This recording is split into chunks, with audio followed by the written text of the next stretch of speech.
International code of zoological nomenclature और यहाँ पर था international code of botanical nomenclature, जिसके आधार पर जंतुओं को वर्गीकृत करके हुए एक निश्चित कोड दिया गया, उनका नामकरण किया गया और उनके वर्गीकरण के क्रम के आधार पर उनका एक क्रम तैयार किया गया था, जिसमें हमने क्लासिफिकेशन के आधार पर उनको नाम दिया। सबसे पहले हम जोड़ते हैं उसका फाइलम, उसकी क्लास, उसका ऑर्डर, उसकी फैमिली, जीनस एंड स्पीशीज। ठीक है, जीनस और स्पीशीज जो थे उसके, है ना, ये प्रजाति और जो उसका वंश और प्रजाति, इससे उसका नामकरण, जो उसका वैज्ञानिक नाम जो होता है उसका निर्धारण किया जाता है। अब मैं जंतुओं का वर्गीकरण आरंभ करती हूँ। जब इतने सारे वैज्ञानिकों ने इस वर्गीकरण के विषय में अपने अपने जब विचार रखे तो सबके लिए एक मुद्दा था कि प्रकृति में तो छोटे सूक्ष्म जीव से लेकर बड़े विशालकाय जीव तक मौजूद है और इन जीवों की स्टडी या इनका वर्गीकरण हम किस प्रकार से कर सकते हैं, इसके लिए इन सभी ने मिल करके एक नया सिस्टम बनाया और उन्होंने अलग अलग तरीके से डिवाइड किया।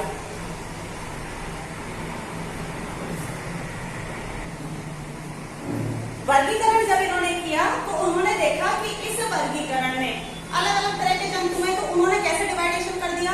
किसी ने जमीन में पाए जाने वाले जंतुओं को, किसी ने हवा में उड़ने वाले जंतुओं को, किसी ने जमीन के अंदर रहने वाले जंतुओं को वर्गीकृत कर दिया, लेकिन ये वर्गीकरण सफल नहीं हुआ। फिर एक वैज्ञानिक आए, R.H. विटेकर, ठीक है, विटेकर, R.H. विटेकर को 5 जगत वर्गीकरण के श्रेय दिया जाता है। इन्होंने क्या किया, इस प्रकृति में पाए जाने वाले सभी जीवों को 5 भागों में बांट दिया। अब उन 5 भागों को किस तरीके से उन्होंने वर्गीकृत किया, मैं यहाँ पर एक चार्ट आपको फ्लो चार्ट बना के बता रही हूँ। उस फ्लो चार्ट के अकॉर्डिंग उन्होंने उन जीव जंतुओं को 5 जगत में बांटा। सबसे पहले उन्होंने जो पृथ्वी पर जो सजीव थे, ठीक है, उन सभी सजीवों को 2 भागों में बांटा। अब 2 भाग कौन कौन से थे? पहला जो पार्ट था वो था प्रोकैरियोटिक्स, प्रोकैरियोटिक्स, ठीक है। अब इसको हिंदी में भी प्रोकैरियोटिक कहते हैं और इंग्लिश में भी प्रोकैरियोटिक कहते हैं। दूसरे जो जंतु थे वो थे यूकैरियोटिक्स, यूकैरियोटिक्स। अब मैं जनरली आपको एक छोटे से सिंपल पॉइंट के अकॉर्डिंग बता देती हूँ। प्रोकैरियोटिक और यूकैरियोटिक जो जीव थे उनमें किस आधार पर वर्गीकरण किया गया था कि प्रोकैरियोटिक्स जो थे वो बहुत सूक्ष्म जीव थे, जिनके बाहर एक कोशिका झिल्ली होती है केवल, और अंदर कोशिका द्रव्य में जितने भी जो कोशिका अंग हैं वो बिना झिल्ली के पैक होते हैं। जैसे आपने जंतु कोशिका पढ़ी थी, जंतु कोशिका के बाहर एक कोशिका झिल्ली होती है, अंदर कोशिका द्रव्य में बहुत सारे कोशिका अंग होते हैं, जिसमें केंद्रक, माइटोकॉन्ड्रिया, अंतःप्रद्रव्य जालिका, लाइसोसोम्स, ये सभी अंग होते हैं। यहाँ पर प्रोकैरियोटिक्स में जो अंदर जो अंग पाए जाते हैं वो मतलब अंग इजी गोइंग दिखाई नहीं देते, क्योंकि उनके चारों ओर कोई भी झिल्ली पैक आवरण नहीं पाया जाता। जैसे ये केंद्रक है, इसकी भी झिल्ली स्पष्ट नहीं होगी, अंतःप्रद्रव्य जालिका है वो भी स्पष्ट दिखाई नहीं देगी, यानी कोशिका अंग झिल्ली युक्त नहीं होते, इसलिए वो स्पष्ट दिखाई नहीं देते और इसीलिए इन जंतुओं को प्रोकैरियोटिक नाम दिया गया। ठीक है, अच्छा, प्रोकैरियोटिक्स में कौन से जंतु आए? वो आते हैं मोनेरा। इसके अंतर्गत वर्गीकरण के अंतर्गत रखा गया मोनेरा को। मोनेरा के अंतर्गत जो जीव आते हैं वो आते हैं बैक्टीरिया। ठीक है, बैक्टीरिया यानी जीवाणु, जीवाणु ही इस संघ के या इस वर्गीकरण के क्रम में माने जाते हैं। बैक्टीरिया आपने देखा होगा, जीवाणु कुछ लाभदायक भी होते हैं, कुछ हानिकारक भी होते हैं। लाभदायक वाले बैक्टीरिया में सबसे मोस्ट बैक्टीरिया जो आपने स्टडी पहले भी किया होगा या पढ़े भी होंगे, जानकारी पता होगी, लैक्टोबैसिलस बैक्टीरिया, जो दूध में पाया जाता है और बहुत ही आवश्यक है, हमारे लिए लाभदायक भी है। इसके अलावा पेड़ पौधों में पाया जाने वाला राइजोबियम बैक्टीरिया, जो राइजोबियम मिट्टी के अंदर नाइट्रोजन स्थिरीकरण का कार्य करता है, यानी मिट्टी के अंदर नाइट्रोजन का स्थिर करने का काम करता है। अब प्रोकैरियोटिक के बाद जो जीव आते हैं वो आते हैं यूकैरियोटिक्स। यूकैरियोटिक्स वाले जंतुओं को भी 2 भागों में बांटा गया। वो 2 भाग कौन कौन से थे वो हम देख लेते हैं। एक तो था यूनिसेलुलर एनिमल और दूसरा था मल्टीसेलुलर एनिमल, यानी एक कोशिकीय जीव। ठीक है, ये जो वर्गीकरण है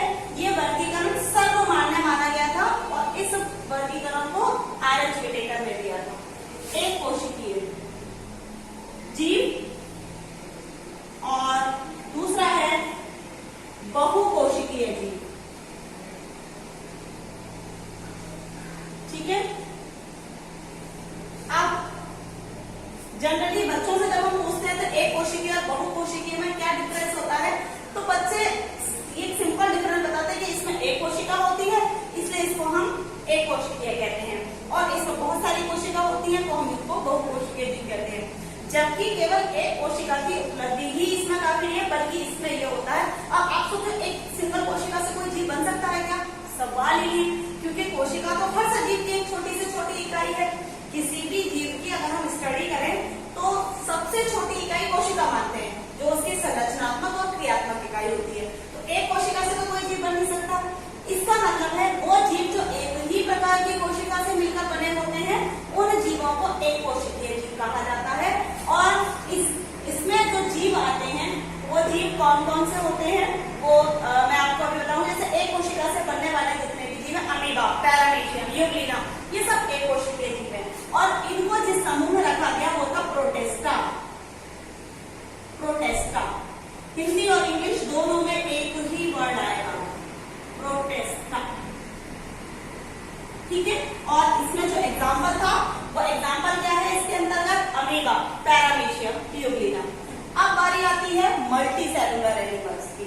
अब मल्टी सेलुलर जो एनिमल्स होते हैं, यानी मल्टी सेलुलर का मतलब बहुकोशिकीय, जिनमें अलग अलग कार्य के लिए अलग अलग कोशिका होती है।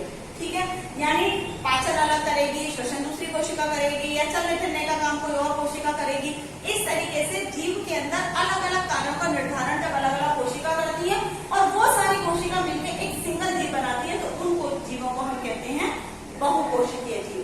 अब बहुकोशिकीय जीवों को भी यहाँ पर विभाजित किया गया।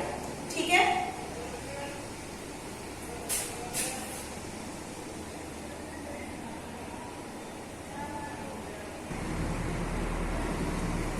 बहुकोशिकीय यहाँ पर जीवों को भी दो भागों में बांटा गया।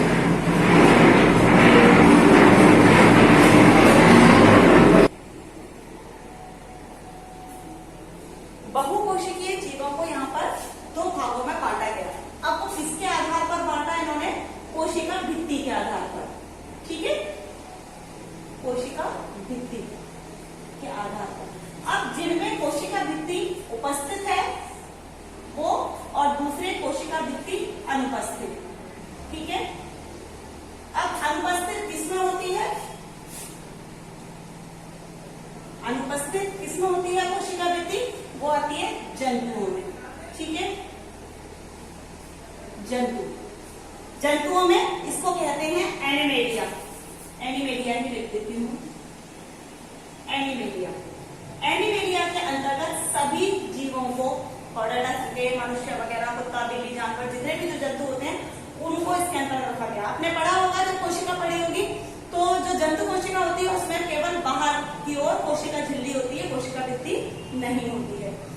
कोशिका भित्ति जिनमें उपस्थित होती है, उपस्थिति के आधार पर, ठीक है, यहाँ पादपों को बांटा गया। पादप। अब इन पादपों को भी दो भागों में बांटा गया, लेकिन वो दो भाग किसके आधार पर उन्होंने वर्गीकृत किए थे? वो किए थे प्रकाश संश्लेषण की क्रिया के आधार पर। प्रकाश संश्लेषण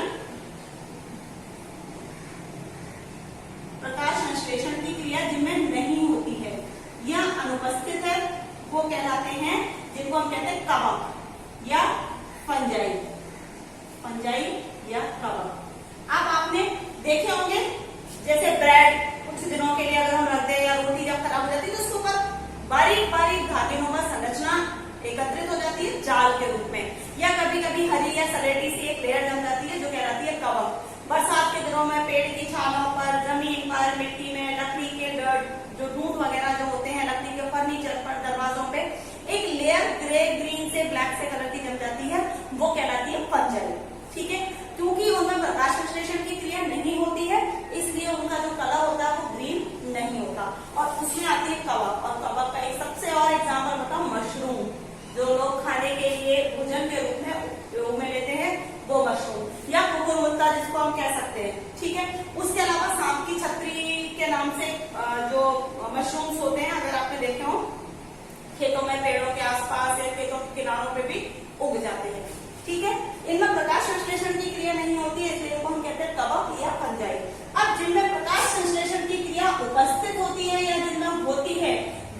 कहलाते हैं, वो कहलाते हैं ग्रीन प्लांट्स यानी हरे पादप, और इनको कहते हैं प्लांटिंग। ठीक है, ये प्लांटिंग। अब आप देखो आर.एच. विटेकर ने जो वर्गीकरण किया था वो किस आधार पर किया था। मैं आपको यहाँ पर पूरा एक चार्ट कंप्लीट करा दिया जिसमें हमने जंतुओं को बांटा प्रोकैरियोटिक और यूकैरियोटिक्स में। प्रोकैरियोटिक्स में आते हैं मोनेरा, जिसके अंदर जीवाणु आते हैं, बैक्टीरिया जो होते हैं। ठीक है, एक कोशिकीय, फिर उसके बाद यूकैरियोट्स को दो भागों में बांटा, एक कोशिकीय और बहुकोशिकीय। ऐसे जीव जो एक प्रकार की कोशिका से मिलकर बने होते हैं उनको हम एक कोशिकीय जीव कहते हैं। बहुकोशिकीय जीव जो कई सारी कोशिकाओं से मिलकर के बने हुए होते हैं। एक कोशिकीय जीव में प्रोटिस्टा समूह के जो जंतु हैं उनको रखा गया है, और उसमें आते हैं अमीबा, पैरामीशियम, यूरेनियम, यानी इनके अंदर जितनी भी प्रक्रिया होती है पाचन की, श्वसन की, उत्सर्जन की, वो सब एक ही प्रकार की कोशिका से संपन्न होती हैं। जैसे आप अगर घर में अकेले हो, ठीक है, और आप अगर घर में अकेले तो आपको तो सारा काम आपको करना है, खाना भी आपको बनाना है, साफ सफाई भी आपको करनी है, कोई मेहमान अगर आ जाता तो उसको भी आप ही को अटेंड करना पड़ेगा। ऐसे ही यहाँ पर एक कोशिकीय जीव में होता है कि सारे काम एक ही प्रकार की कोशिका करती है। लेकिन बहुकोशिकीय में क्या है कि अलग अलग कार्य के लिए अलग अलग कोशिकाएं। अब घर में अगर बहुत सारे मेंबर हो तो सब काम अलग अलग हो जाते हैं, सफाई कोई और कर लेगा, खाना कोई और बना लेता है, मेहमान आ जाते हैं तो उनको कोई और अटेंड कर ले, तो इस तरीके से मिलजुल कर काम हो जाता है। ऐसा ही बहुकोशिकीय जीवों में होता है, यहाँ पर अलग अलग कोशिका अलग अलग कार्य के लिए निर्धारित होती है। कोशिका भित्ति के आधार पर जीवों को दो भागों में बांटा गया, जिनमें कोशिका भित्ति उपस्थित होती है, और उपस्थित किसमें होती है, केवल पादप में। ठीक है, अब उस कोशिका भित्ति के अलावा भी, कोशिका भित्ति के अलावा पादपों को भी दो भागों में बांटा गया। कुछ पौधे ऐसे भी होते हैं जिनमें प्रकाश संश्लेषण की क्रिया होती है, और कुछ ऐसे होते हैं जिनमें प्रकाश संश्लेषण की क्रिया नहीं होती है। आपको पता है पेड़ पौधे जो अपना भोजन जब बनाते हैं तो वो प्रकाश संश्लेषण या फोटोसिंथेसिस की प्रोसेस के थ्रू ही बनाते हैं।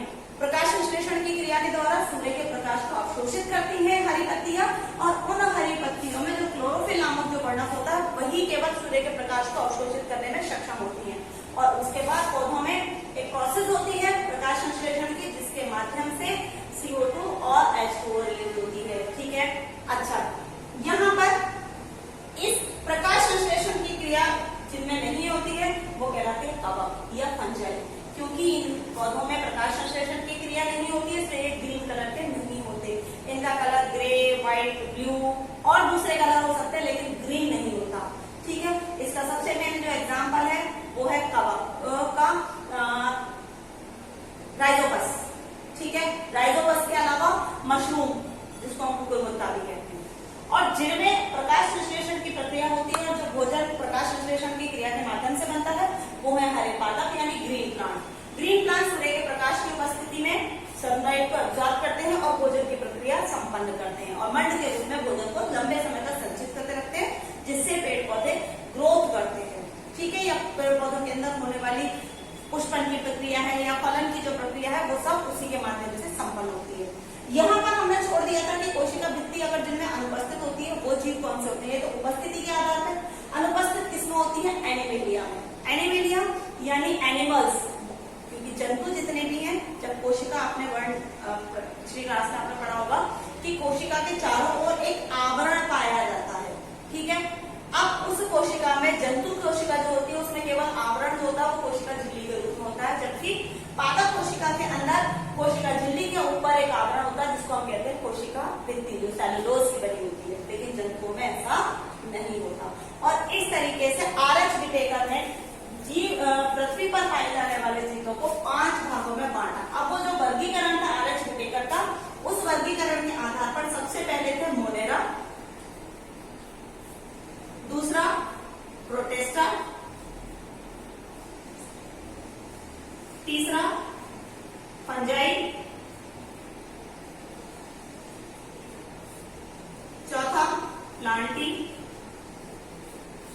और पांचवा है एनिमेलिया। और इस तरीके से ये 5 जगत वर्गीकरण हो गया। कई बार क्वेश्चन आता है आर.एच. विटेकर द्वारा या 5 जगत वर्गीकरण किसने दिया, इस तरीके से दिया जाता है। तो आर.एच. विटेकर वो वैज्ञानिकों ने जिन्होंने इस पृथ्वी पर उपस्थित सभी जीवों को इन 5 जंतुओं का विभाजन आरंभ हुआ या उनका वर्गीकरण स्टार्ट हुआ। क्योंकि स्टार्टिंग में जब वर्गीकरण आरंभ हुआ था तो वो केवल हरे पेड़ पौधे और जंतुओं पर था, यानी पेड़ पौधे और जंतुओं के अलावा भी पृथ्वी पर और छोटे छोटे जीव आते हैं, तो उनको कैसे वर्गीकृत करें, कैसे उनकी स्टडी करें, उसको सुगम बनाने के लिए ये आर.एच. विटेकर वर्गीकरण जो था ये बहुत लाभकारी हुआ। देखो अभी तक हमने जब बताया था आपको प्लांट और एनिमेलिया के बारे में बताया था, फंजाई, मोनेरा, प्रोटेस्टा, ये वाले जंतु तो हमारे उसमें छूट ही गए थे जब हमने फर्स्ट चैप्टर पढ़ाया था। लेकिन क्यों? क्योंकि वैज्ञानिकों ने इनकी ओर ध्यान नहीं दिया था। लेकिन आर.एच. विटेकर ने जब ये वर्गीकरण दिया तो उनको सभी देश विदेश के जो वैज्ञानिक हैं उन्होंने सराहा और इसको मान्यता प्रदान की आर.एच. विटेकर को, और ये आर.एच. विटेकर का जो वर्गीकरण का जो प्रोसेस था ये मान्य हुआ।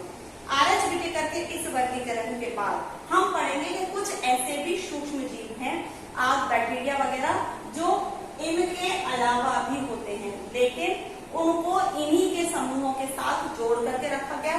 जैसे आग, बैक्टीरिया वगैरह जो है वो मोनेरा के अंतर्गत नहीं रख सकते, लेकिन क्योंकि इनके लक्षण इनसे मिलते जुलते हैं तो उनको इन्हीं के समूहों में माना जाता है। ठीक है, इसके अलावा विषाणु, वायरस को इस 5 जगत वर्गीकरण में कहीं भी स्थान नहीं दिया गया। क्यों नहीं दिया गया? क्योंकि आर.एच. विटेकर का जो वर्गीकरण है उस वर्गीकरण में लक्षणों में कहीं होता ही नहीं, क्योंकि उसमें सजीव और निर्जीव दोनों के गुण पाए जाते हैं। ठीक है, अब आगे और स्टडी हम बताएंगे आपको वायरस की भी, और इन 5 जगत में जो वर्गीकरण में जो जंतु आते हैं वो हम नेक्स्ट क्लास में पढ़ाएंगे। ठीक है, ओके, थैंक यू।